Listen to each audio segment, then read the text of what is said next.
যত দিন আসছে তত মনে হচ্ছে বিয়ের সময়টা এগিয়েই আসছে। বাড়িতে কোনো বিয়ে বাঁধলে সত্যিই খুব আনন্দ হয়, আর বেশি আনন্দ হয় যখন নিজের বাড়িতে বিয়ে হয়। বিয়েটা যদিও নিজের বাড়িতে না হলেও পিসি বাড়িতে, কিন্তু আনন্দটা কিন্তু একটুকু কম নেই। আজকে সবাই মিলে যাচ্ছিলাম দাদার বিয়ের শপিং করার জন্য। শপিং ব্লগ মানে যেখান থেকে আমরা শপিং করেছি, বালাজি শাড়ি সেন্টার, ওখানকার কিন্তু সম্পূর্ণ ব্লগ আর শাড়ির কালেকশন কিন্তু আমার চ্যানেলে তোমরা গেলে পেয়ে যাবে। আর তোমরা যদি কেউ চাও সেই ভিডিওটা দেখতে, আমি ডেসক্রিপশন বক্সে লিঙ্ক দিয়ে দেবো, তোমরা কিন্তু সেখান থেকেই দেখতে পারো। তো চলো বেশি কথা না শুরু করে আমরা আগে ভ্লগটাকে শুরু করি। অনেক দিন পর ভ্লগটা করছি, আসলে ভয়েস ওভার দিতে গিয়ে না নিজেরই একদম কেমন একটা লাগছে। এবার থেকে ঠিক করেছি শর্টসের থেকে বড় ভ্লগটাই বেশি পোস্ট করব। তো সেই জন্য আজকের এই ভ্লগটা তোমাদের জন্যই। যখন আমাদের রানাঘাটের এই যে নতুন যে ফ্লাইওভারটা হয়েছে, এখান থেকে যখন যাচ্ছিলাম না, তখন এত সুন্দর লাগছিল আকাশটা দেখতে, সেটা বলার মতন না। দেখো আকাশের মেঘগুলো কতটা সুন্দরভাবে রয়েছে। যতটা এগোচ্ছি মেঘগুলোও মনে হচ্ছে আমাদের সাথে সাথেই চলছিল। আমি এই রাস্তায় এর আগে কোনোদিনও না আসলেও এই রাস্তাটা আমার কাছে এতটা ভালো লেগেছে বলার মতন নয়। এই নতুন ফ্লাইওভারটা আমার মনে হয় রানাঘাটের অনেকেই এসেছে। আমি যেহেতু প্রথমবার এসেছি তো তাই আমার কাছে সব কিছুই ভালো লাগছিল। এখান থেকেই আমরা যাব আস্তলা মানে বালাজি শাড়ি সেন্টারে।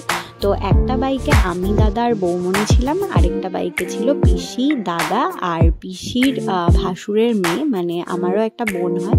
তো এই দেখো, এটা হচ্ছে বালাজি শাড়ি সেন্টার। এটা কিন্তু 5তলা মল পুরোটাই শাড়ি নয়, এটা 3তলা।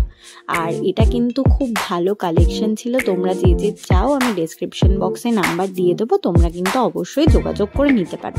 এখানে 155 টাকার থেকে শাড়ি শুরু হয়, আর শাড়ির কালেকশন তোমাদের যেমনটা বললাম তেমনটা রয়েছে আমার চ্যানেলে। আর দেখো এই শাড়িটা কিন্তু চুজ করা হয়েছিল পিসির জন্য, মানে পিসি যে বধূবরণটা করবে তার জন্য। তারপরে তাছাড়াও আমরা অন্যান্য কিছু শাড়ি দেখছিলাম, কারণ বিয়ে বলে কথা আর প্রচুর শাড়ি লাগে বিয়েতে। তো সেই জন্য আমরা দেখা অলরেডি শুরু করে দিয়েছিলাম। আর ওইখানকার একজন দিদি যার ব্যবহার খুব ভালো ছিল, উনি আমাদের সমস্ত শাড়িগুলো খুলে খুলে দেখাচ্ছিলেন।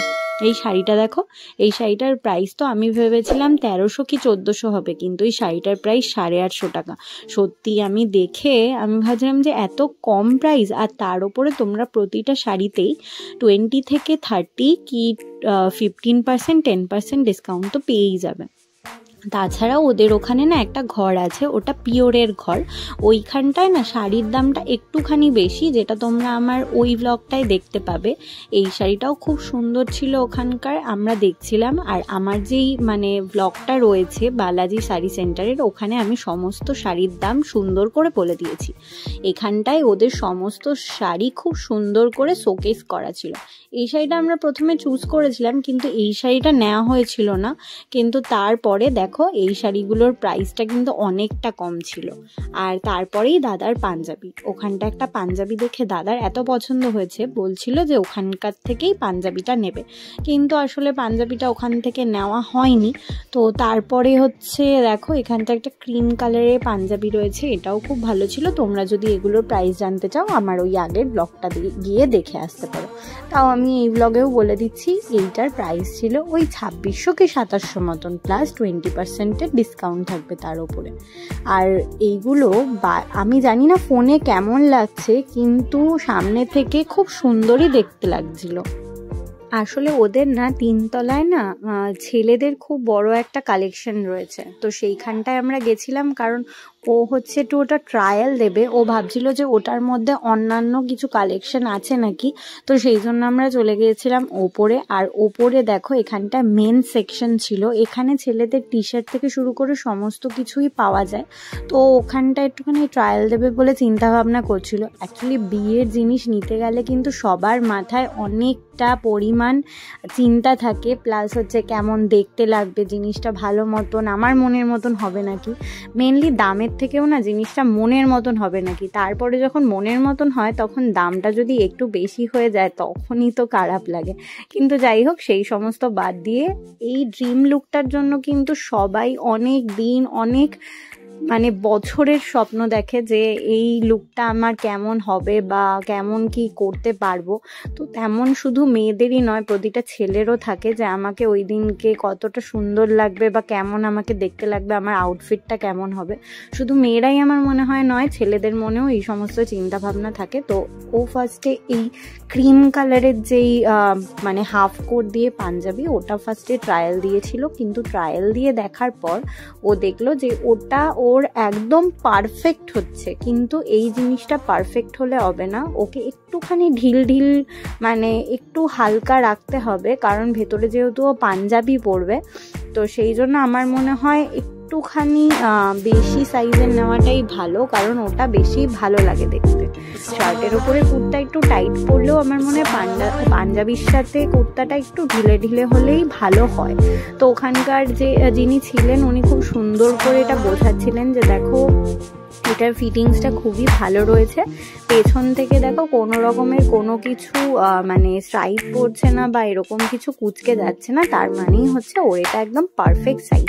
তোমরা হয়তো ক্যামেরায় দেখে বুঝতেই পারছো, আমরা সবাই মিলেই অনেক চিন্তাধারা করছিলাম, আর ওখানে যেহেতু মিরর ছিল না, তো ও বুঝতে পারছিল না যে ওকে কেমন লাগছে। অ্যাকচুয়ালি কোনো জিনিস চোখ থেকে দেখা আর হচ্ছে যখন আমরা সেই জিনিসটা পড়ি, সেই জিনিসটার না আলাদাই তফাৎ হয়। আমি জানি না কেন, আমরা হয়তো অনেক জিনিস এমন হয় যে আমরা খুব সুন্দর করে জিনিসটা পড়েছি বা খুব সুন্দর জিনিসটা দেখছি, কিন্তু সেটা যে পরলেও ভালো লাগবে তার কিন্তু সত্যিই কোনো কথা নেই।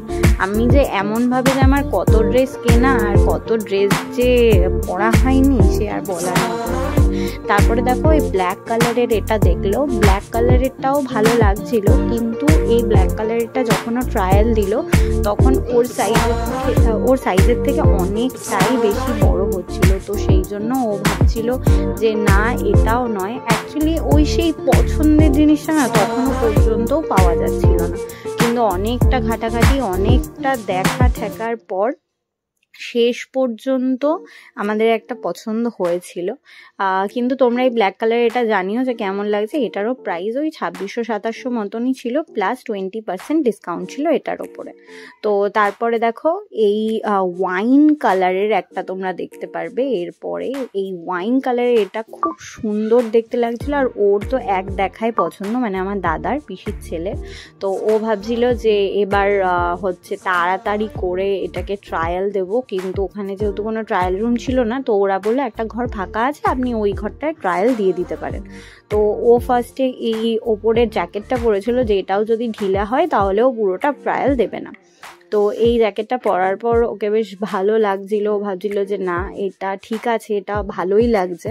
তো তারপরে ও গেছিল ট্রায়াল রুমে, আর আমি কিছুক্ষণ ঘুরে ঘুরে স্টোরটা ভিজিট করছিলাম। ওখানকার মানুষজন সবার ব্যবহারই কিন্তু খুবই ভালো। ও তারপরে পুরোটা ট্রায়াল দিল, আর ওকে কেমন লাগছে তোমরা কিন্তু অবশ্যই জানাবে। এই কদিন ধরে পুরো ব্লগ জুড়ে কিন্তু এবার থেকে আমাদের আর ওদের দুজনাকেই দেখা যাবে, কারণ বিয়েটা কিন্তু ওদেরকেই ঘিরে। তো সেই জন্য দেখলাম, দেখার পর ভালো লাগলো, কিন্তু ওর একটু কুর্তাটা একটু প্রবলেম হচ্ছিল, তো সেই জন্য এটাও ক্যান্সেল হয়ে গেল। এরপরে পিসি আর আমি দাঁড়িয়ে একটুখানি, পিসি আবার ক্যামেরার সামনে এসে উকি মারলো। নিচে আবার গিয়ে কিছু আমরা সুতির শাড়িও দেখলাম, যে একদম ঢুকতেই সামনে সুতির শাড়ি, আর তার সামনে ছিল এই রাধাকৃষ্ণের মন্দিরটা। কি সুন্দর না মন্দিরটা। ওখান থেকে শপিং করে আমরা বেরিয়ে গিয়েছিলাম বাইরে, আর এটা হচ্ছে ওদের ফ্রন্ট সেকশনটা। এতটা সুন্দর করেছে ওরা, কিন্তু জায়গাটা কিন্তু অনেকটা ভেতরে। তো তোমরা গেলে একটু জিজ্ঞাসা করে যেও। আর পুরো যেই অ্যাড্রেসটা রয়েছে ওটা কিন্তু আমার আগের ব্লগে রয়েছে, এই ব্লগের ডেসক্রিপশনেও আমি দিয়ে দেব। আর ওখানটায় কিন্তু তোমাদের যেমন বললাম 155 টাকা থেকে শাড়ি শুরু। আমরা বাড়িতে যাওয়ার সময় দাঁড়িয়েছিলাম আমাদের রানাঘাটের খুব খুব খুব একটা নাম করা চায়ের দোকান, আর সেটা হচ্ছে এই চন্দনদার চায়ের দোকানে। এখানটায় কিন্তু চায়ের দামটাও রিজনেবল, খুব ভালো। আর সমস্ত মানুষজন এই চন্দনদার চায়ের দোকানে চা খেতে আসে কিন্তু অনেক দূর দূর থেকে। তো আমি যেহেতু চা খাই না, তো আমি প্রথমবার গিয়েছিলাম দাদা ওদের সাথে। তো ওখানটায় গিয়ে আমি একটা লেমন টি নিয়েছিলাম।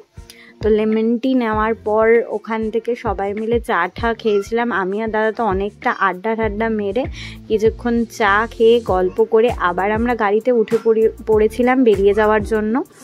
আবার সেই একই রাস্তায় ফিরে যাওয়া, আর যেতে যেতে চলে এসেছিলাম বাড়িতে। সবাই মিলে ক্যামেরা নিয়ে রেডি, কারণ ওরা এখন বাড়িতে ঢুকছে। বাঙালি মতে এখন উলু দিয়ে ঘরে ঢোকা হবে। যখনই বিয়ের জিনিসপত্র কিনে বাড়িতে ঢোকা হয় তখনই উলু দিয়েই ঘরে ঢোকা হয়। তো এখানেই আপাতত ব্লগটা শেষ করছি। তোমাদের ব্লগটা কেমন লাগলো ওটা কিন্তু অবশ্যই জানাবে। তো আজকের জন্য এইটুকানি কি, তাহলে চলো।